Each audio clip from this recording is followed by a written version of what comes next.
என்கிறதான ஸ்தானத்தில் இருக்கிறவங்க நீங்க மாத்திர கைட்டு பயணம் கூப்பிட்டு ஃபேமிலி தானே. அதெல்லாம் கல்யாணம் முடிக்கிறவங்க கணவன் மனைவி இவங்களுக்கு எபேசியர் 6ஆம் அதிகாரத்துல 5ஆம் அதிகாரத்துல கடைசி வசனம் 6ஆம் அதிகாரத்துல முதலாவது வசனம் கல்யாணம் முடிக்காத பிள்ளைகள் 12 வயசுக்கு உட்பட்டவங்க அல்லது கல்யாணம் முடிக்காத பிள்ளைகள் அத்தனை பேர்கள் கேட்டு எல்லாரும் கல்யாணம் முடிச்சாங்க. திருமணம் ஆகாத பிள்ளைங்க என்ன கேட்டுக்குங்க. இது எபேசியர் 6ஆம் அதிகாரத்துல முதலாம் வசனம். 4ஆம் வசனம் பாத்தீங்கன்னா அதுல இருக்கும் பிதாக்களே, புரியுதா? பிதாக்களே அப்படின்னா பெற்றோர், அதுல உட்படுறாங்க. பிதாக்களே பெற்றோர் சரி. அம்மா அப்பா ஸ்தானத்துல இருக்கிறவங்க அதுல பிதாக்கள் மட்டும், அப்பாமார்கள் மட்டும். உங்களுக்கு தான் எனக்கு செய்தி யாரும் இருக்கிறாங்க பார்த்துக்கணும். வேதத்தில் இருக்கிறவங்களும் இருக்கிறாங்களா, அவங்களுக்கு ஆண்டவர் என்ன சொல்றாங்க பார்க்கணும். இப்போ வேலையாட்களை குறித்து 6ஆம் வசனத்திலே சொல்லப்பட்டது. வேலையாட்கள் சம்பளத்துக்கு வேலை செய்கிறவர்கள், கூலி வேலை செய்கிறவர்கள், சம்பளத்துக்கு வேலை செய்கிறவர்கள், சொந்த தொழில் அல்ல, சம்பளத்துக்கு வேலை செய்கிறவர்கள் மட்டும். சம்பளத்துக்கு வேலை செய்கிறவர்கள்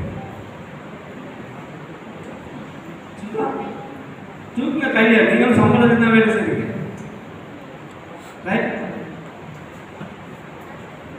இப்போ இந்த சம்பளத்துக்கு, அதாவது எஜமான்களா, வியாபாரிகளா, தொழில் அதிபர்களா, டேடி கை தூக்குறீங்களா?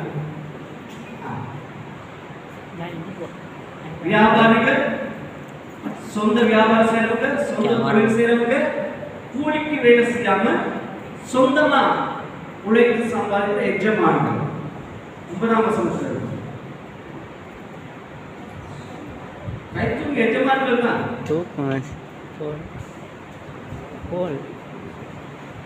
நீங்க பாஸ்டர்ல நீங்க எஜமான் தூங்க கை.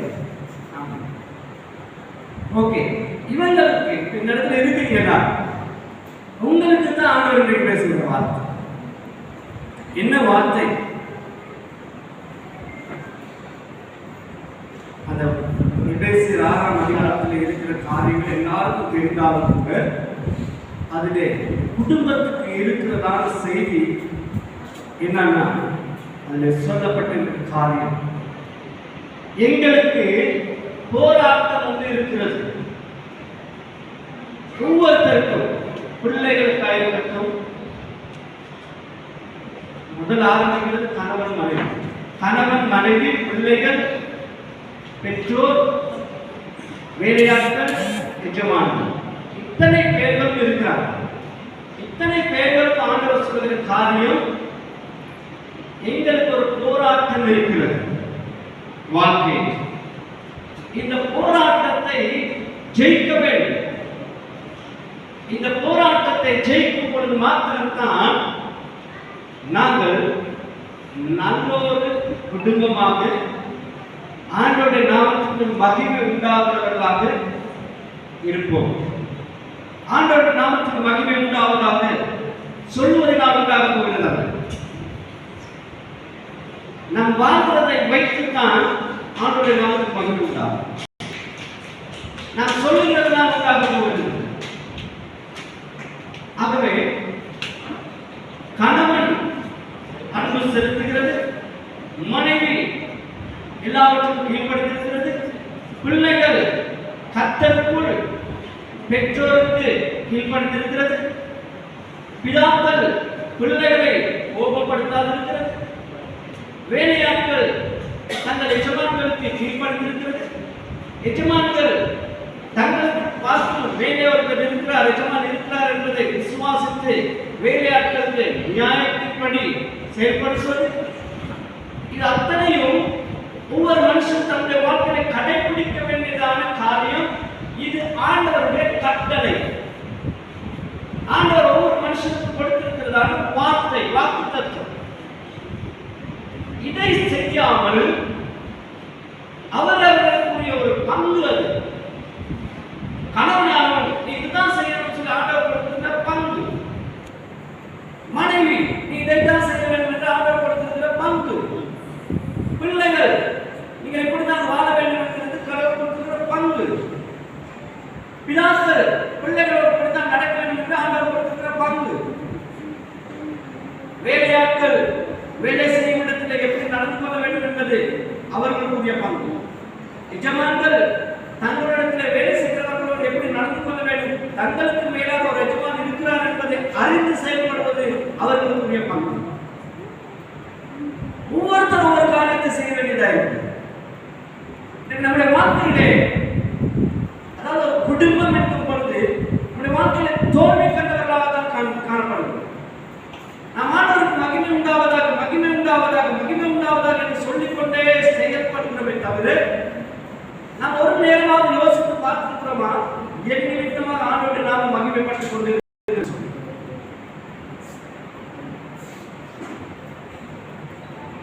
ஆண்டவருடைய விருப்பமே நாங்கள் நலமுடன் வாழ்வது, சுகமுடன் வாழ்வது, ஆசீர்வாதமாய் வாழ்வது.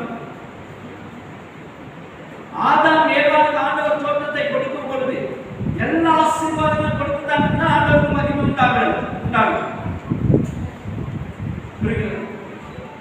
ஆகவே ஒவ்வொரு மனுஷனுடைய வாழ்க்கையும் நம் தேவனுக்கு மகிமை உண்டாகும்.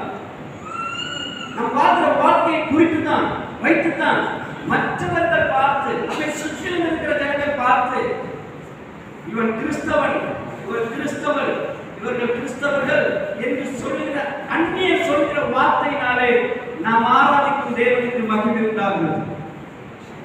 நாம் நடந்து போகும்போது நம்மளை பார்க்கிறவர்கள் சொல்கிற வார்த்தையினாலே நாம் ஆராதிக்கிற தேவனுக்கு மகிமை உண்டாகிறது.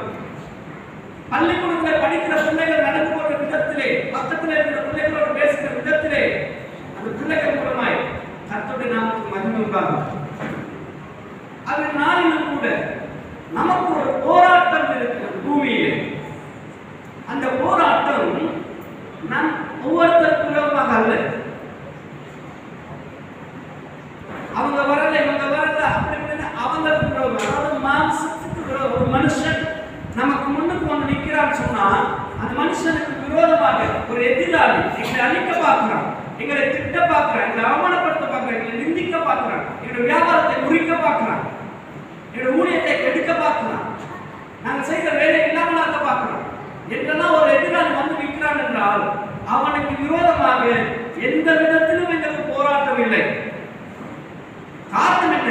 அவன் மாம்சத்தோடும் இரத்தத்தோடும் இருக்கிறான். அவனுக்கு விரோதமாக எங்களுக்கு போராட்டம் இல்லை. ஆனால் அவனுக்குள்ளே இருக்கிறதான அதிகாரத்துக்கு விரோதமாக எங்களுக்கு போராட்டம் உண்டு. அவனுக்கு விரோதமாக இருக்கிற துறைத்தனத்துக்கு விரோதமாக எங்களுக்கு ஒரு போராட்டம் உண்டு. அவனுக்கு விரோதமாக செயல்படுற அந்தகார லோகாதிபதிகளின் சேனைகளோடு, ஆவிகளோடு எங்களுக்கு ஒரு போராட்டம் உண்டு. வாட மண்டலத்தில் கீழே சில பொருளாத ஆவிகளின் சேனைகளோடு எங்களுக்கு ஒரு போராட்டம் உண்டு. மனுஷனுக்கு விரோதமாக போராடுகிறது அல்ல. ஒருவர் கோபப்பட்டு விட்டால், ஒருவர் எரிச்சல் பட்டு விட்டால், ஒருவர் சண்டை பிடித்து விட்டால், ஒருவர் அடித்து விட்டால் அவருக்கு விரோதமாய் போராடுவது நம்முடைய வாழ்க்கைக்குரிய போராட்டம் அல்ல. எங்களுக்கு இருக்கிற போராட்டமே அந்த மனுஷனை இந்த அளவுக்கு கொண்டு வந்திருக்கிற அதிகாரத்துக்குரிய ஆவி, துரைத்தனத்துக்குரிய ஆவி, அந்த காலத்துக்குரிய ஆவி, கொள்ளாத சேனைகளின் ஆவி. இவைகளை அறிந்து நாங்கள் போராட வேண்டியதாக இருக்கு. இதை போராடுவதற்காக வேண்டி நாங்கள் எடுத்துக்கொள்ள வேண்டியதான ஆயுதங்கள் எல்லாம் சர்வாயுதம் என்பது தெரியும். அந்த ஆயுதம் என்ன? அந்த ஆயுதம் என்ன? சத்தியம், நீதி, சமாதானம், ரட்சிப்பு, ஆயத்தம், ரட்சிப்பு, வார்த்தை. சத்தியம் கச்சை. அதில் வாசித்து பாருங்க. ஆகவே எந்த ஒரு போராட்டத்துக்கும் போராட தகுதியுடையவன், சத்தியத்தை எடுத்தவன், நீதியை எடுத்தவன், சமாதானத்தை எடுத்தவன், ஆயத்தமாய் இருக்கிறவன், ரட்சிப்பை உடையவன், பட்டயத்தை எடுத்தவன். ஆக இந்த காரியங்கள் எவனுக்குள் இல்லையோ, யாருக்குள் இல்லையோ, பிள்ளைகளா இருக்கட்டும், கணவனா இருக்கட்டும், மனைவியா இருக்கட்டும், பிள்ளையா இருக்கட்டும், தகப்பனா இருக்கட்டும், வேலையாளா இருக்கட்டும், எஜமானா இருக்கட்டும், எங்களுடைய வாழ்க்கையிலே ஜெயிக்க வேண்டும் என்று சொன்னால் இந்த இந்த சர்வாயுத வர்க்கத்தை எடுத்துக்கொள்ள வேண்டும். இந்த சர்வாயுத வர்க்கம் உடையவன் எப்படி இருப்பானா, அவன் சத்தியவானாக இருப்பான், நீதிமானா இருப்பான், சமாதானம் பண்ணுகிறவனா இருப்பான், ஆயத்தம் உள்ளவனா இருப்பான், ரட்சிக்கப்பட்டவனா இருப்பான், வசனத்தை அறிந்தவனா இருப்பான். இந்த 6 காரியங்கள் நம்முடைய வாழ்க்கையில, ஒவ்வொரு கிறிஸ்தவனுடைய வாழ்க்கையில, ஒவ்வொரு குடும்பத்து பிள்ளைகள் முதற்பது கணவன், மனைவி, பெற்றோர்கள் ஸ்தானத்தில் அத்தனை பேரும் எடுத்துக்கொள்ள வேண்டியதான ஒரு ஆயுதம். இந்த ஆயுதம் எங்களுக்கு ஒரு போராட்டம் வரும்பொழுது, ஒரு பிரச்சனை வந்திருக்குது, தீங்கு நாளிலே இவர்களுக்கு எதிர்த்து நிற்க, இந்த சேனைகளுக்கு எதிர்த்து நிற்கத்தக்கதாக சர்வாயுத வர்க்கத்தை எடுத்துக்கொள்ளுங்கள் என்று வேதம் சொல்லுது. அப்ப இந்த சர்வாயுத வர்க்கத்தை எடுத்துக்கொள்வதற்கு எப்ப எடுத்துக்கொள்ள வேண்டும்? தீங்கு வரும் பொழுது, ஒரு பிரச்சனை வந்துருச்சா, அந்த பிரச்சனை என்ன, அந்த பிரச்சனையில அதை இன்பப்படுத்தும் பொழுது அந்த பிரச்சனையில என்ன உண்மை இருக்குது, சத்தியம் என்ன இருக்குது, சத்தியம் இருக்கான்னு பார்க்கணும். அந்த பிரச்சனையில சத்தியம் இருக்குதா, உண்மை இருக்குதா? உண்மை இல்லாத பிரச்சனைகள் நிறைய வரும். அது உண்மை என்னன்னு நிதானிச்சு பார்க்க வேண்டும். ஒன்றாவது. இரண்டாவது, அதுல இருக்கிற நீதியை பார்க்க வேண்டும். நீதியை பார்க்க வேண்டும். மூன்றாவது, சமாதானத்தை ஏற்படுத்த வேண்டும்.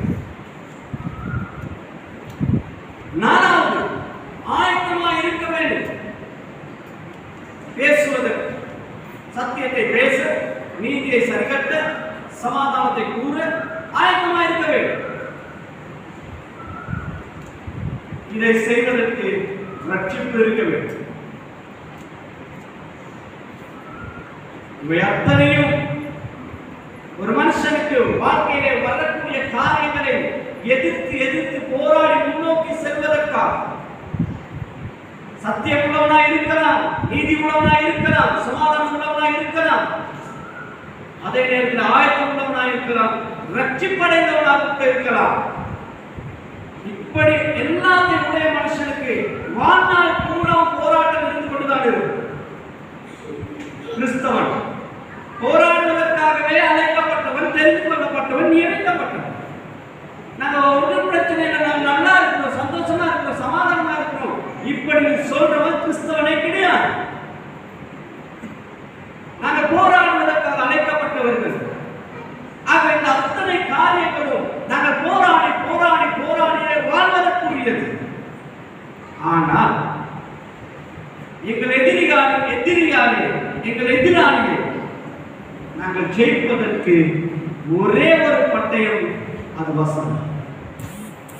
வேத வசனம் மாத்திரம் தெரிந்திருந்தால் எப்பேற்பட்ட சத்துருவை வாயடைக்க செய்யலாம். வசனம் தெரியாத பட்சத்திலே நான் ரட்சிக்கப்பட்டிருக்கிறேன், புரிகிறது? நான் சத்தியத்தை அறிந்திருக்கிறேன், நான் நீதி நியாயங்களை அறிந்திருக்கிறேன், நான் சமாதானத்தை விரும்புகிறேன். இம்பாசிபிள், முடியவே முடியாது வாழ்க்கையிலே ஜெயப்பது. அது போராட நல்லது, போராடி தப்பித்துக் கொண்டு போகலாம். தலை சீரா ரட்சிப்பு தலை சீரா தலையை காத்துக் கொள்ளலாம். கிறிஸ்து சபைக்கு தலையா இருக்கிறார், புருஷன் மனைவிக்கு தலையா இருக்கிறார். புரியுது? தலை ஒரு காலிலே எலும்பு கடித்து விட்டது, வலிக்கிறது. எங்கே தெரிகிறது? எப்படி தெரிகிறது? இந்த உடம்புல நகத்துல இருந்து உள்ளங்காலில் இருந்து உச்சத்தலை வரைக்கும் இருக்கிறதான லட்சக்கணக்கான நரம்பு நாளங்களுக்கு பிரதான இடம் மூளை. இங்கே காலில் ஒரு எலும்பு கரைத்தது என்றால் அந்த உணர்வு மூளைக்கு வருகிறது. மூளை கையை இயக்குகிறது.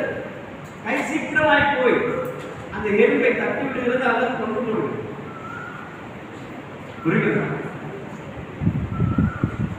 ஆகவே நான் கிறிஸ்து சபைக்கு தலையாக இருக்கிறார். சரீரத்தில் அவ்வளவு அவயவங்களை இயக்குகிறது தலை. அதனால கிறிஸ்து சபைக்கு தலையாக இருக்கிறார். புருஷன் சபை கணவன் மனைவிக்கு தலையாக இருக்கிறார் என்று வேதம் சொல்லியிருக்கு. அவ்வளத்தை இயக்குகிறது தலை. ஆதாம் ஏவாள் மத்தியில் என்ன நடந்துச்சு? ஆதாம் ஏவாள் அந்த ஒரே நாளுக்கு படைச்சார், ஆண் பெண்ணுமா. ஆனா மனுஷன் தனியா இருக்கிறது நல்லதுன்னு சொன்னா ஏற்ற துணையை உண்டாக்க சொல்லி ஆதாம் விழாவிலே ஒரு விழாவை எடுத்துதான் பெண்ணை உருவாக்கி கொடுத்தார், ஏற்ற துணையா இருந்தான் அப்படின்னு சொல்லி. ஆனால் ஆதாம் ஏவாள் இருக்கும்போது சாத்தான் சொன்ன வார்த்தை இந்த சனியை புசிங்க அப்படின்னா ஆண்டவர் சொன்னா சாப்பிட வேணாம் சொல்லு. ஆதாம் ஏவாளுக்கு சொல்லும்போது ஏவாள் தன்னுடைய புருஷனை கேட்டுக்கிறான். கேட்கல. காரணம் என்னன்னு கேட்டா அவங்க ரெண்டு பேரும் ஒரே நேரத்தில் படைச்சதுனால ரெண்டு பேருக்கு சம உரிமை இருக்குன்னு நினைச்சிட்டாங்க. அந்த புருஷன் ஒரு வார்த்தை கேட்டிருந்தா ரெண்டு பேரும் டிஸ்கஸ் பண்ணியிருப்பாங்க. அதாவது ரெண்டு பேரும் கூடி பூமியில இரண்டு பேர் ஒருமனப்பட்டு எந்த காரியத்தை கேட்டாலும் அதை நான் செய்வேன் என்று இயேசுவான சொன்னதுக்கு காரணம் அதுதான். அன்றைக்கு ஆதாம் கேட்காம ஏவாள் புசித்ததுனால இப்ப ஏவாள் ஆதாமுக்கு தலையா மாறினான். ஏன்னு கேட்டா ஏவாள் சொன்னதுதான், ஏவாள் செய்ய சொன்னதுதான், ஏவாள் கொடுத்ததுதான் ஆதாம் வாங்கி சாப்பிட்டான். ஆகவே நம்முடைய வாழ்க்கையிலே நமக்கு ஆண்டவர் கொடுத்திருக்கிற காரியங்கள் பிள்ளைகளா இருக்கும் வரைக்கும் எவ்வளவு தான் படித்திருந்தாலும் இன்டர்நேஷனல் காலேஜ்ல எதிர படிச்சிருந்தாலும் கூட அம்மா அப்பா சொல்லுங்க படித்தான் வாழ்க்கை. அம்மா அப்பாவுக்கு புத்தி சொல்லவும் அம்மா அப்பாவுக்கு அப்பா அவனுக்கு ஒண்ணும் தெரியாது, சும்மா இருக்கு. அம்மா அவளுக்கு ஒண்ணும் தெரியாது, சும்மா இருக்கு. நீங்க பழைய ஆளுங்க சீர்கேடு பிள்ளைகள் பேச்சும் எங்களுக்கு வேணாம் அப்படின்னு சொல்ற பிள்ளைகள். ஆனா வேதம் என்ன சொல்லுங்க? பிள்ளைகளே உங்கள் பெற்றோருக்கு கர்த்தருக்குள் கீழ்ப்படிங்க. அவ்வளவுதான். ஆகவே நீங்க வார்த்தைகளின் படி நாங்கள் ஆண்டவர் எங்களுக்கு என்ன சொன்னார், எனக்கு நான் கணவனாய் இருக்கிறேன், என்னை என்ன சொல்லி கொடுத்திருக்கிறார், செய்ய சொல்லியிருக்கிறார். புரியுதா? அவர்கள் அந்தந்த காரியங்களை செய்யும் போது குடும்பத்தை நடத்தும் பொழுது இந்த ஆவிக்குரிய அதாவது சர்வாயுத வர்க்கத்துக்குரிய இந்த ஆயுதங்களை எடுத்துக் கொண்டால் இதிலே போராட்டம் இருக்கும். நான் சொன்னது போல இந்த 5 காரியங்களும் வர்ற போராட்டம் வந்து கொண்டே இருக்கும். தப்பித்து தப்பித்து தப்பித்து தப்பித்து வாழ்ந்து கொண்டிருக்கலாம். ரட்சிப்பு இருந்தால் தலை தப்பிச்சு, தலை தப்புனா தானே கை கால்கள் தப்புறது. அங்கே சத்தியம் இருந்தால் கிடைக்கச்சை, அதாவது பெல்ட் போட்டுக்கணும். பெல்ட் போட்டுருந்தா பாவாடையில நாடா கட்டியிருந்தாதான் ஒரு இடுப்புக்கு மேல பெல்ட் போட்டிருந்தாதான் இடுப்புக்கு மேல.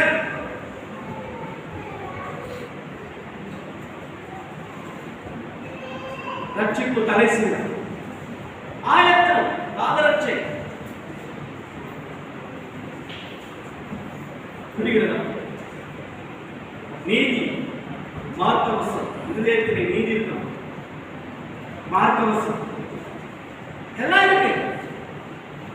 தலை சீரா இருக்குது, மார்க்கவசம் இருக்குது, பெல்ட் இருக்குது, பாதரட்சை இருக்கிறது, சத்தியம் இருக்குது. இது அத்தனை நல்லம் எங்களுக்கு வார அனுதினமும் வாழ்க்கையில வார பிரச்சனைகளில் இருந்து அதிலே தப்பித்து தப்பித்து போக, பிரச்சனையிலே தப்பித்து அந்த பக்கம் போனா இன்னொரு பிரச்சனை வருகிறது. அந்த பிரச்சனை அவங்களே தான் கொண்டு வராங்கன்னு சொன்னா நாங்க அன்னைக்கு அவங்களோட பிரச்சனையில தப்பிச்சுட்டோம். இப்ப இவங்க வேற ஒரு பிரச்சனை கொண்டு வராங்க.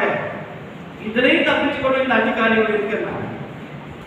ஆனால் வேத வசனம் இருந்தால், பட்டயம் இருந்தால், ஒருவனுக்கு ஒருத்தன் வந்தான்னு சொன்னா அவன் அதோட காலி. அதோட காலிங்கிற வார்த்தை முடிந்ததுன்னு அர்த்தம். நம்ம வேற மாதிரி விக்கிரகங்கள் இருக்கிறது, புரியுதா? ஏன்னா விக்கிரகங்கள் அந்த காலி அவதாரங்கள் ஏவாளுடைய அவதாரம். என்னன்னு கேட்டா, புருஷனுக்கு எல்லாமே முதலிட மனைவி பக்கத்துல இருந்து பார்த்துட்டு இருக்காங்க. என்ன இந்த மட்டும் எல்லாம் முதலிடமா கிடைக்குது? ஏன்னா யாரும் கருத மாட்டாங்க அப்படின்னு சொல்லிட்டு அந்த அம்மா ஒரு நாள் அவங்க அப்பா வீட்டுக்கு போயிட்டாங்க. அவங்க அப்பா வீட்டுக்கு போன பிறகு அவங்க ஆக்ரோஷமா ஆடுறாங்க. அவங்க ஆட ஆட உலகம் அதிர்தான், புரியுதா? உலகமே அதிர்தான். அதிரும் பொழுது தேவர்கள் கூட்டம் இந்த ஆதாம் யாருங்கிறது நீங்க நினைச்சுக்கிறீங்க? ஆதாமுக்கு ஏதுவான இருந்த மனுஷனுக்கு யோ உங்களுக்கு இந்த ஆட்டம் ஆடு, போயிட்டு அடக்கு. யார் யாரும் சொல்லி கேட்க மாட்டாங்க, நீயே போ அடக்க. அப்ப இவர் எங்க போனா போயிட்டு நீ ஏன் இந்த மாதிரி ஆட்டம் ஆடுற? நாக்கு தொங்கி உளுந்து இருக்குது, கண்ணு உளுந்து இருக்குது. இவன் ஆடாட ஒவ்வொரு இடமா இருக்கு. 108 இடங்கள் 108 பாகங்கள் வந்துச்சான். அந்த 108 இடங்களும் இந்தியாவில் பெரிய பெரிய கோயில்கள் இருக்கு. என்னங்கிறது நான் சொல்றேன், என்ன தேவையில்லை. அந்த அம்மா ஆடி ஆடி ஆடி கடைசியில் போனேன். இந்த ஐயா போனார், யாருன்னு கேட்காதுன்னா நான் பிறகு என்ன சொல்றேன். அந்த ஐயா போனார், போயிட்டு ஏன் அந்த மாதிரி ஆடினார்? எல்லாம் உனக்கே முதலிடம், என்ன யாருமே கண்டுக்க மாட்டாங்க அப்படின்னு. உங்களுக்கு தெரியும் நினைக்கிறேன். நான் சொல்றது என்ன டீச்சர்மா புரியும் நினைக்கிறேன். கடைசியில் என்ன செஞ்சாங்க? ஐயா போயிட்டு என்ன பண்ணிட்டாரு? இந்த உலகமே என்னை புகழுது, நான் உன் காலையில பாருன்னு சொல்லிட்டு அந்த அம்மா காலடியில் அவர் விழுந்தார். விழுந்தோட அவர் கையில இருந்து ஆயுதத்தை இந்த அம்மா எடுத்துட்டாங்க. அவரு மேல காலத்தை வீழ்த்திட்டாங்க. இப்ப இந்த ஐயாவுக்கு அதிகாரம் அவங்க இந்த அம்மா எடுத்துட்டாங்க. அவங்க தான் காலி, புரியுதா? அவங்க தான் காலி. தனக்கு முதலிடம் வேணுங்கிற ஒரு போராட்டம் நடத்துகிறவங்க அந்த அவதாரத்துக்கு வேதத்திலே காண்பித்திருக்கிற உருவம் என்ன தெரியுமா? யெசபேல். யெசபேலை தான் உருவகப்படுத்தியிருந்தார். ஆகவே இந்த நாளில் கூட நம்முடைய வாழ்க்கையிலே குடும்ப அங்கத்தவர்கள், ஃபேமிலி மெம்பர்ஸ் அப்படின்னு சொல்லும்போது நம்ம ஜெயிக்கிறவர்களாக இருக்கணும், புரியுதா? நாங்கள் ஜெயிக்கிறவர்களாக இருக்க வேண்டும். போராட்டம் இருக்கத்தான் செய்யும், தோல்வி காண்பது கூடாது. ஜெயிக்கணும், ஜெயிக்கணும். இன்னைக்கு நாம் எவ்வளவு பிரச்சனைகளை மூடி கொடுத்து தப்பிச்சு வருகிறோம், தப்பித்து வருகிறோம். போராடி இது என்ன வார்த்தை, இப்படி ஒரு வார்த்தையா, தேவையா, இப்படி எல்லாம் சொல்லிட்டு இருக்கிறோம். காரணம் என்னன்னு கேட்டா, ரட்சிப்பு தலை தப்பி இருக்குது, புரியுதா? சத்தியத்தை அறிஞ்சிருக்கிறோம், நீதி அறிஞ்சிருக்கிறோம். ஏதோ உள்ளத்துல கொஞ்சம் அன்பு பாசமெல்லாம் இருக்குது, ஒரு மன ஒத்துமை எல்லாம் இருக்கு, சமாதானத்துக்கு சரி இப்போ இல்லை தெரியல, புரியுதா? ஆயத்தம் எப்ப நான் இருக்கு, எப்ப நான் கடவுள காரியம் இருக்கு, எப்ப நான் குடும்பத்தில் ஒரு பிரச்சனை பேஸ் பண்ண ரெடி. ஒரு காரியமான சொல்லு, வசனம் இல்லையா நீங்கள் ஜெயிக்க மாட்டீங்க. வசனத்தை பாடப்பட முடியும், ஆனா பைபிள் வாசிக்க வாசிக்க வாசிக்க அது எங்களுக்கே தெரியாது, ஆட்டோமேட்டிக்கா அது உள்ளுக்குள்ள அப்லோட் ஆகிடும், பதிவாகிடும். நீங்க படிச்சதான ஞாபகம் இருக்காது. எங்கேயாவது போன இடத்துல ஒரு பிரச்சனை வந்துச்சுன்னா உங்களுக்கு அந்த நேரத்துல நீங்க பேருக்கு எங்கேயோ படிச்ச ஒரு காரியம் அவங்களுக்கு தக்க பதில் கேட்கும். இதுதான் அனுபவம், கிறிஸ்தவ அனுபவம். இல்லைன்னா பைபிள் ஆதியிலே தேவன் வானத்தை பூமியை சிருஷ்டித்தார், அது ஒன்றின்மை வெறுமையுமாய் இருந்தது. 1வது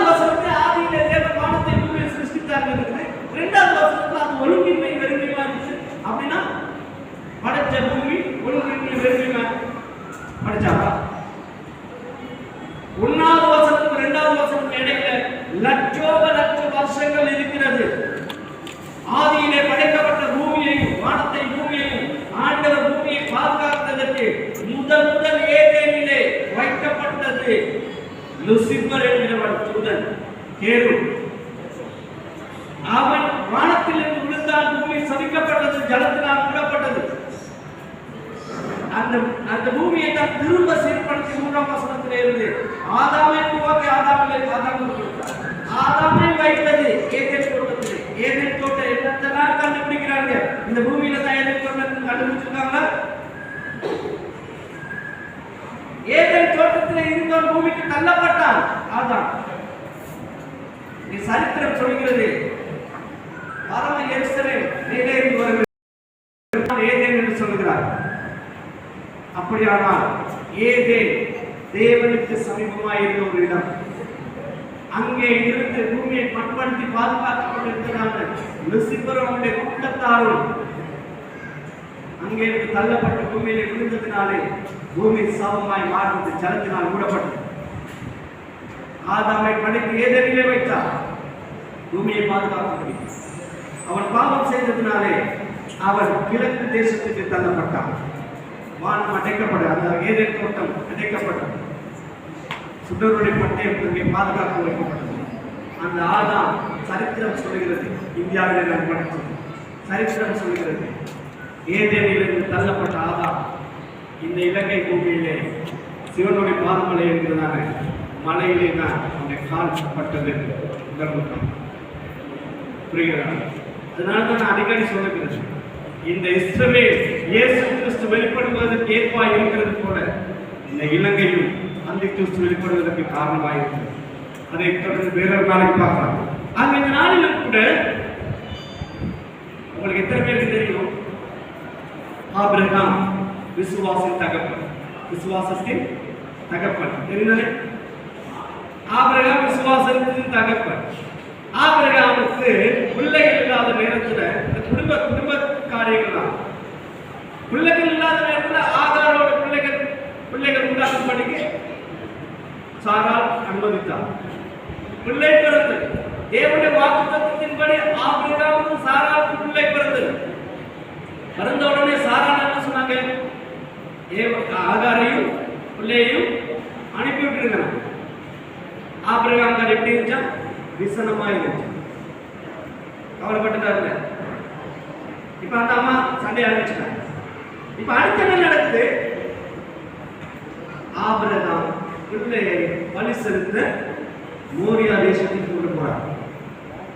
அந்த அம்மாவும் தெரியும், கூட்டிட்டு போயிட்டாங்க. போயிட்டு பலி செலுத்தல வந்துட்டாங்க. என்ன ஆண்டவர் ஏற்றுக்கொள்ள, ஓகே அந்த விசுவாசம் சொல்லிக்கப்பட்ட நீ ஜெயிச்சுட்ட அப்படின்னாச்சு. உங்களுக்கு எத்தனை பேருக்கு தெரியும், அந்த சப்ஜெக்ட் நான் எனக்கு பேசல, அது இன்னொரு நாளைக்கு நான் பேசுறேன். எத்தனை பேருக்கு தெரியும் ஆபிரகாமை விட்டு மனைவியாகிய சாராள் பிரிந்து போய் வேறே தேசத்திலே ஒரு ஜாதிகள் மத்தியிலே வாழ்ந்து அங்கேயே மறைத்து போனார். ஆபிரகாம் இருந்த இடத்திலே இருந்து ஈசாக்கு கல்யாணம் முடிச்சு கொடுத்து அங்கேயே குடும்பமாய் ஆபிரகாமும் பிள்ளைகள் குடும்பம் வாழ்ந்தாங்க. ஆபிரகாமுடைய மனைவியாக சாராள் புறஜாதியார் மத்தியிலே வாழ்ந்து அங்கே செத்து போனதினால் ஆபிரகாம் தன் தேசத்திலிருந்து அந்த தேசத்துக்கு போயிட்டு அந்த தேசத்து மக்களிடத்திலே என் மனைவியை சொல்லல, இந்த சவத்தை அடக்கம் பண்ணுவதற்கு தகனம் பண்ணுவதற்கு உங்கள் தேசத்திலே ஒரு சவம், அதாவது ஒரு என்ன சொல்றது, என்ன சொல்றது, என்ன சொல்றது, ஒரு கல்லறை, ஒரு கல்லறையை விலைக்கு தான்னு சொல்லி வாங்கி அந்த தேசத்திலேயே சாரால் புதைக்கப்பட்டார். தகப்பனுடைய சந்ததியிலே பிதாக்களின் கல்லறைகளிலே சாரால் சேர்க்கப்படவில்லை. யாருடைய மகன் மனைவி, விசுவாசத்தின் தகப்பன். குடும்பங்களிலே பிரச்சனைகள் வரும். இதெல்லாம் இயேசுவானவர் அறிந்து ஆபிரகாமுடைய வாழ்க்கை தோல்வி கண்டது, ஆதாமுடைய வாழ்க்கை தோல்வி கண்டது, நோவாவின் வாழ்க்கை தோல்வி கண்டது, ஆபிரகாமுடைய வாழ்க்கை தோல்வி, மோசேயுடைய வாழ்க்கை தோல்வி, எல்லாம் விழுந்து போனாங்க. இடையில ஒவ்வொரு இடத்துல விழுந்து போயிட்டாங்க. தாவீதுடைய வாழ்க்கையில தோல்வி,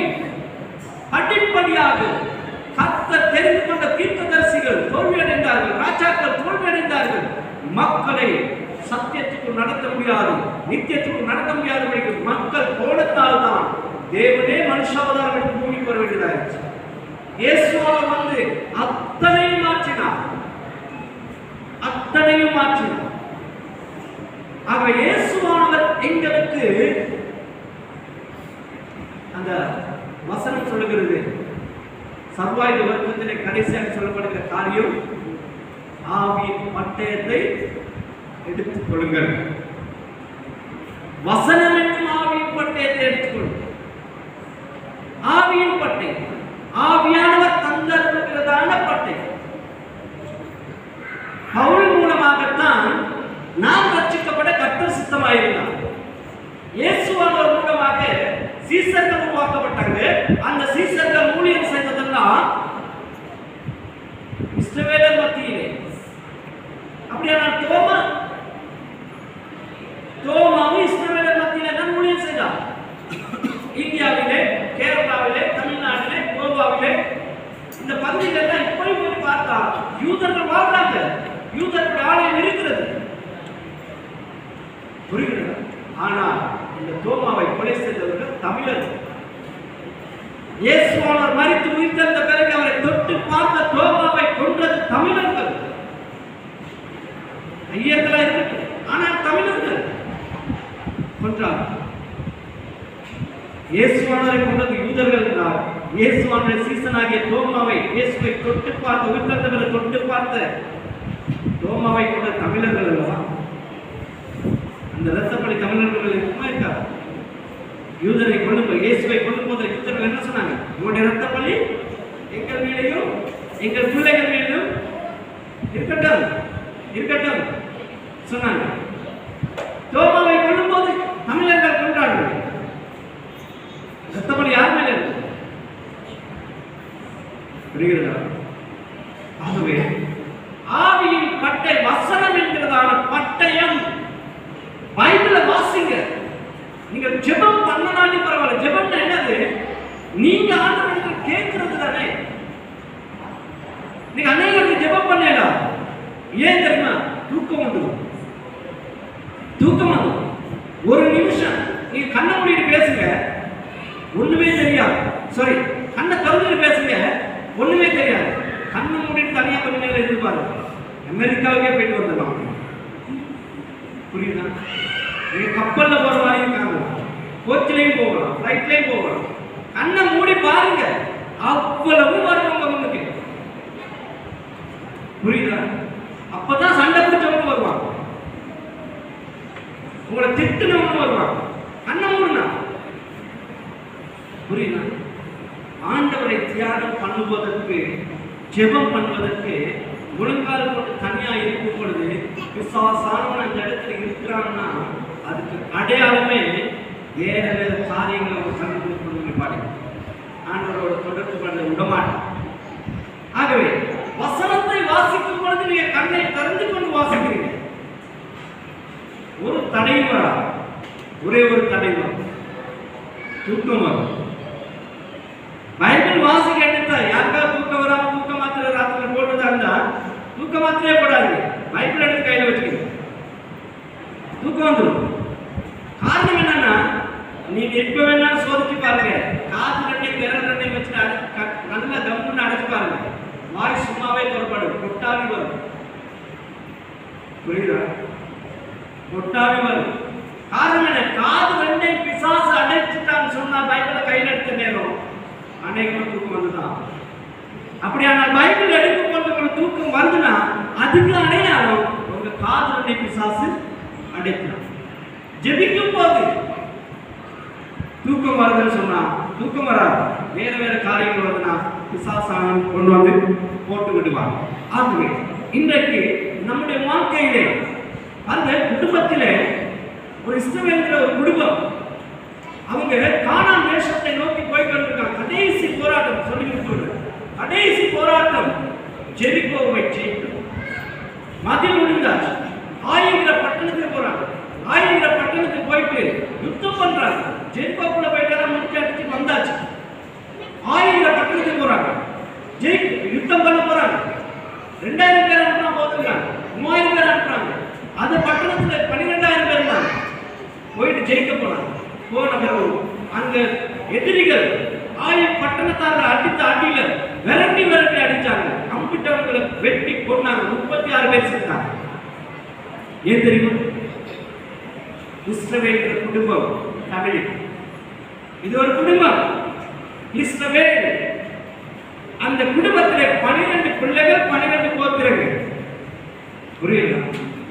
இத்தனை பேர், இத்தனை குடும்பங்கள் சேர்ந்தது ஒவ்வொருத்தரும் ஒவ்வொரு கோத்திரம். இத்தனை குடும்பங்கள் சேர்ந்ததான இந்த ஃபேமிலி இஸ்ரவேல் அப்படின்னா இது ஒரு ஃபேமிலி. இது என்ன பேர் தெரியல, ஃபேமிலி. புரியுதா? அப்போ அங்கே அவர்கள் முன்னோக்கி போறாங்க. தேவனுடைய வாக்குத்தத்தத்தின்படி தேசத்தை சுதந்திரிக்க போற வாழ்க்கை பயணத்திலே எதிரிகள் வந்து தாக்குறாங்க. தாக்கும் போது முறமுதுகு அடிச்சு ஓடுறாங்க. சமாளிக்க முடியல, ஓடுறாங்க. விரட்டி அடிச்சாங்க. 36 பேர் செத்தாங்க. யோசுவா தலை குனிஞ்சு உட்கார்ந்து அழுகிறார். தலைவர் நல்ல குனிஞ்சு உட்கார்ந்து அழுகிறார். என்ன நடந்துச்சு? ஆண்டவர் சில காரியங்களை சொன்னார். சொன்னதோட தேடி பார்த்தாங்க. ஒரே ஒரு மனுஷன் ஏவாளுக்கு ஆண்டவர் சொன்ன அந்த கனியை புசிக்காதீர்கள். அவங்க சாப்பிட்டாங்க, பாவம் வந்தது. இஸ்ரவேல் கோத்திரத்தார், இஸ்ரவேல் ஜனங்களுக்கு, இஸ்ரவேல் ஃபேமிலிக்கு ஆண்டவர் கொடுத்தார் ஒரு வார்த்தை. எரிகோவை ஜெய், எரிகோவை குடி. ஆனா அங்க இருக்கிறது எதுவுமே நீ எடுத்துக்கொண்டு வரக்கூடாது. அந்த கனியை புசிக்க வேண்டாம். சாப்பிட்டாலே சாவாய். மீறினாங்க சாவு வந்து. இங்க எரிகோவுக்கு போ, ஜெயிச்சுட்டு வா. ஆனா அங்கிருந்து எதையும் கொண்டு வராது, எதையும் எடுக்காது. எடுத்தா சாபம். இவன் தெரியாம தூக்கிட்டு வந்துட்டான். ஒரு சாவு, கொஞ்சம் வெள்ளி, கொஞ்சம் தங்கம் கொண்டுட்டு வந்து வீட்டை தோண்டி வீட்டுக்குள்ள புதைச்சு முடி போட்டான். சாபம் வந்துருச்சு. இப்ப யுத்தத்துக்கு போறாங்க. தோல்வி. காரணம் என்ன? ஒரு மனுஷனுக்குள்ளே இருந்ததான சாபத்தினால் ஆண்டவருடைய வார்த்தையை மீறினது. ஆண்டவருடைய வார்த்தை அவர் என்ன சொல்லி இருக்கிறாரோ அதை செஞ்சா போதும். பரவாயில்ல, பிற பார்த்துக்கலாம், அதெல்லாம் கிடையாது. சாபத்தீடானதை எடுத்தால் ஆண்டவருடைய வார்த்தை மீறினது கிடையாது. ஆண்டவருடைய வார்த்தை மீறினால் அவங்களுக்கு சாபம் வந்தது. அந்த சாபம் எப்படி உருவானது? தோல்வியாக. கடைசியில் என்ன நடந்தது? அந்த ஒரு குடும்பத்தை என்ன நடந்துச்சு? அந்த இஸ்ரவேல் என்கிறதான ஃபேமிலியில இருந்து அந்த ஒரு குடும்பத்தை, 12 கோத்திரங்கள் உள்ளதான ஃபேமிலியில இருந்து அந்த ஒரு குடும்பத்தை அத்தனை பேர் சேர்ந்து அப்புறப்படுத்தி போட்டாங்க. அவங்களோட சேர்த்துக்கொள்ள அப்புறப்படுத்தி போட்டுட்டாங்க. போட்டதுனால என்ன நினைச்சுன்னா, அடுத்து அடிச்சாங்க பாருங்க, அடி ஆயிரம் ஜெயிச்சுட்டாங்க. 5 ராஜாக்களை தோல்வியடைய செஞ்சாங்க. நான் என்ன சொல்ல வரேன்னா, இன்னைக்கு சேர்ந்திருக்கிற இந்த ஃபேமிலியில எவெல்லாம் சேரலையோ வந்தவங்க பரவாயில்ல, வராதவங்களுக்கு வந்து நம்ம விட்டு கொடுப்போம், ஜெபம் பண்ணுவோம். இதெல்லாம் நான் அனுமதிக்கவே மாட்டேன். ஆண்டவர் சொல்றாரு, உங்களுடைய பட்டயம் கருப்புள்ளது, இருபுறமும் கருப்புக்காக தீட்டப்பட்ட பட்டயம். சரியா ஃபாலோ பண்ணலையா, உன்னையும் வெட்டும் என்னையும் வெட்டும். ஏன் நமக்கு முடியல? தீர்மானம் ஏன் முடியல? பயமா? பயமா? எவ்வளவு போனா இயேசு ஏற்பட்டு இருக்கிறாரு. இந்த வசனத்தை மட்டும் கடைசியா வாசம். என்ன வசனம்? ஆவியிலே ஜெபம் பண்ணுங்க. இந்த எடுங்க 6ஆம் அதிகாரம் 13 நினைக்கிறேன். ஆகவே எல்லாவற்றுக்கும் ஆவியிலே ஜெபம் பண்ணுங்க. இது சர்வாய வர்க்கத்தை எடுத்துக்கொண்டாலும் ஆவியானவர் எங்களை தந்தார். நான் என்ன சொல்ல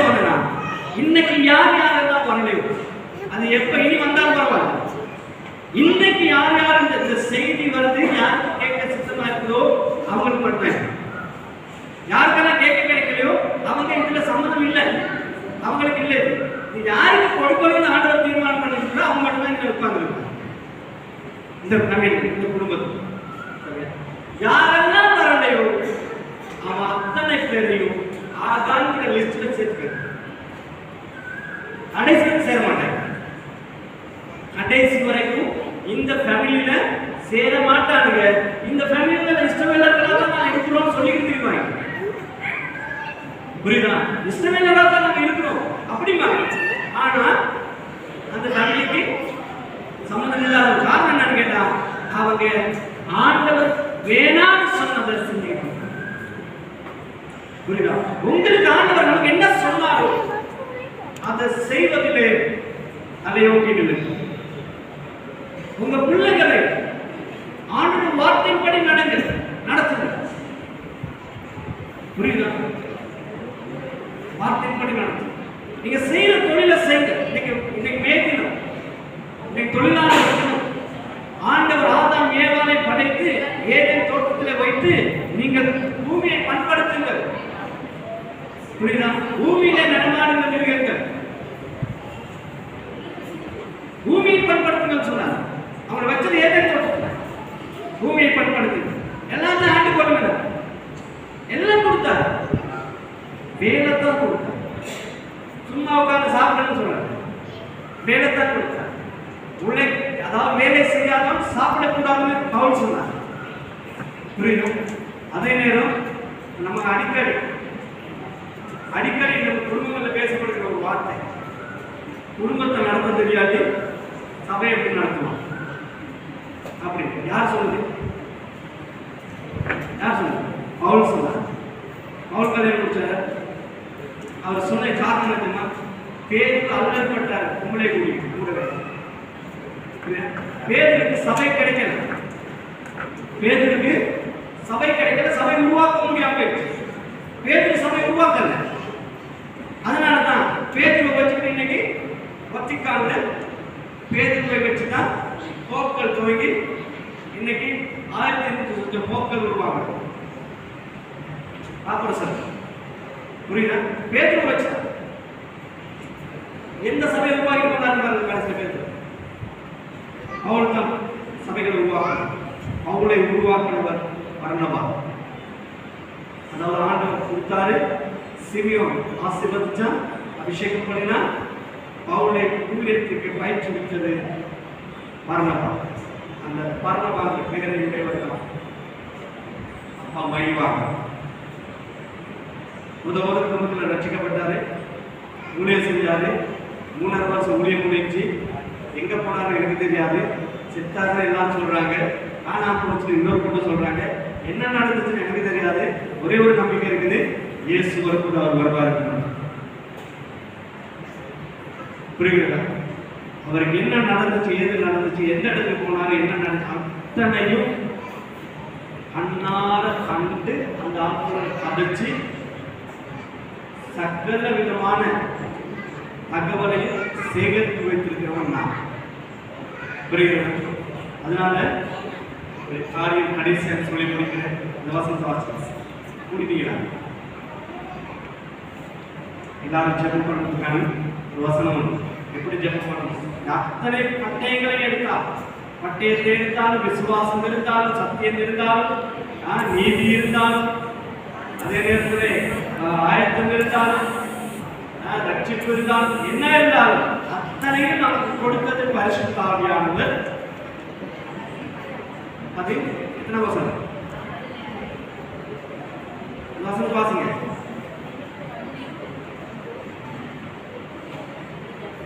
வசனத்தை தேடுறீங்களா? 18 பேசுங்க.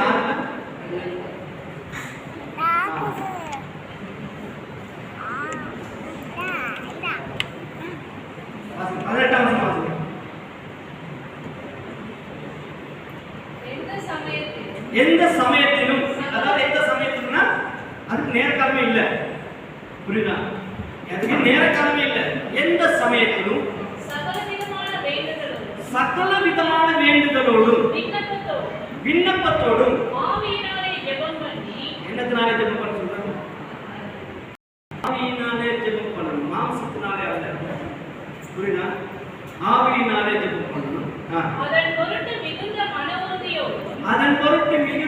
உறுதியோடும் சகல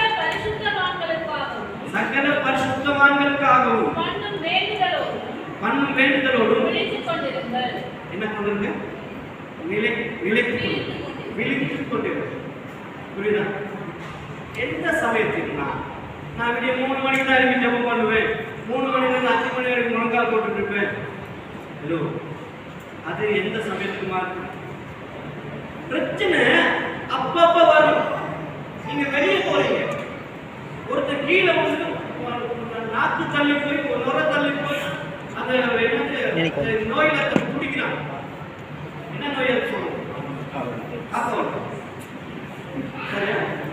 குடிக்கிறான்னு உங்களுக்கு அது சந்தர்ப்பங்க. நீங்க ஜெபம் பண்ணி அவன் கையை கொடுத்தீங்கன்னா அவன் நோய் தீர்ந்துடும். முடியுதா?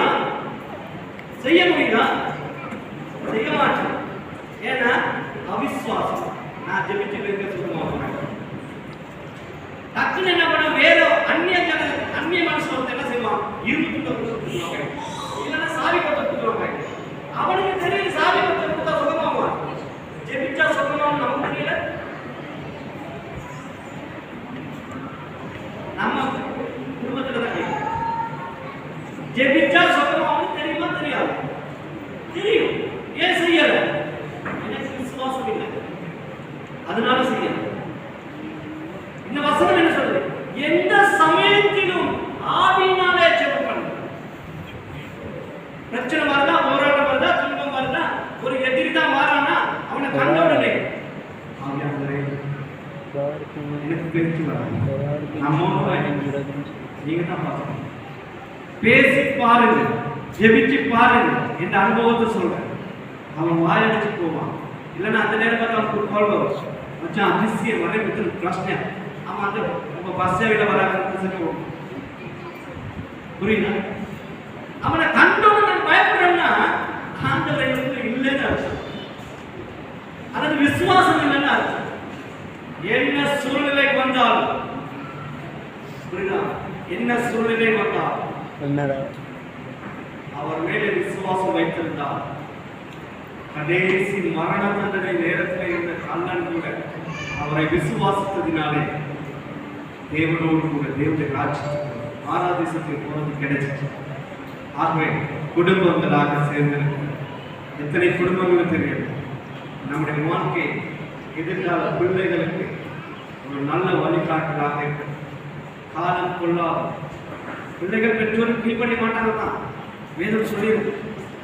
அது உலகத்துக்கு சொல்லப்பட்ட நாம் அதில் எப்படி சரிப்படுத்தி நடத்துவது என்பது நமக்கு உபதேசம் பண்ணப்பட்டது. ஆகவே இந்த வசனத்தின் படி பவுல் சொல்லி, இந்த உபதேசத்தை பவுல் சொல்லிட்டு கணவனுக்கு சொன்னார், மனைவிக்கு சொன்னார், பிள்ளைகளுக்கு சொன்னார், வேலையாளுக்கு சொன்னார், எஜமானுக்கு சொன்னார். சமுதாய வர்க்கத்தை எடுத்துக்கொள்ளுங்க. தீங்கு வரும் பொழுது அதற்கு எதிர்த்து நில்லுங்க. ஆவியினாலே ஜெபம் பண்ணுங்க, ஜெயப்பெறுங்க அப்படின்னு சொல்லிட்டு கடைசி அவர் சொல்லிட்டாரு, எனக்காகவும் இந்த சத்திய வசனத்தை தைரியமா பேசுறதுக்காக ஜெபம் பண்ணுங்க. ஜெபம் பண்ண சொல்லி கேட்டு போயிட்டாங்க. அது மாதிரி எனக்காகவும் குடும்பத்தில் அத்தனைகளும் ஜெபம் பண்ணுங்க. இந்த சுவிசேஷத்தை சத்திய வசனத்தை தைரியமாய் பேசுறது வேற ஒன்றுக்காக இல்லை, அதுக்காக மட்டும் ஜெபம் பண்ணுங்க. ஏன்னா ஊழியக்காரன் சொன்னா ஜனங்களுக்கு உபதேசம் பண்ணணும், ஜனங்கள் அந்த ஊழியக்காரனுக்காக ஜெபம் பண்ணணும். புரிகிறதா? இதுதான் எபேசு சபைக்கு ஆண்டவர் கொடுத்ததான வார்த்தை. இன்றைக்கு இந்த ஃபேமிலிக்கு ஆண்டவர் கொடுத்ததான வசனம். கர்த்தர் உங்களை ஆசீர்வதிப்பாராக. ஆமென்.